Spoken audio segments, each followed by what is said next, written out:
Process. Well, he needs to be free to contribute, you know. Given the fact that Kurdish people recognize him as a critical leader in a process for democracy, he must be free. If he's still imprisoned, still isolated, how can he participate meaningfully in change?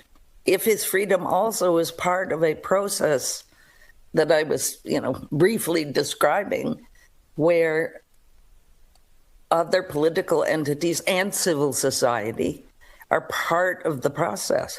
The world, obviously, in most people's mind, has negatively changed.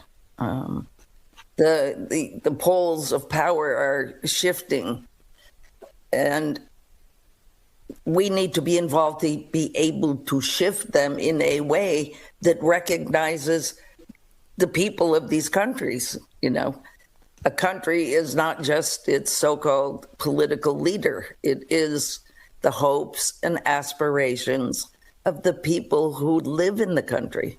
Turkey is not just Turkish people, it's Kurds, it's other people. They need to be involved in a process which is transparent and open, with the leadership they believe in, Mr. Ocalan, as part of that process. Equal change meaning that if I am a Kurd and I live in Turkey, I still have the right to democratic values. I have the right to be recognized as a citizen of the country in which I live, and the rules should apply to everybody.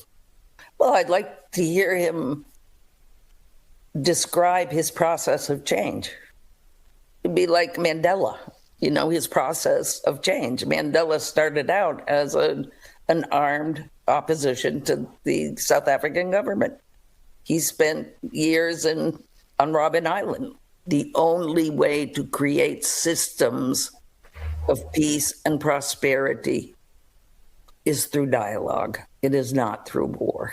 Given the number of years he's been kept in isolation on an island in the middle of nowhere, to have recognized international leaders come together in support of change and support of positive dialogue for change is critical. And if you want to make the world a better place, you have to take action to make that happen. He needs to be free.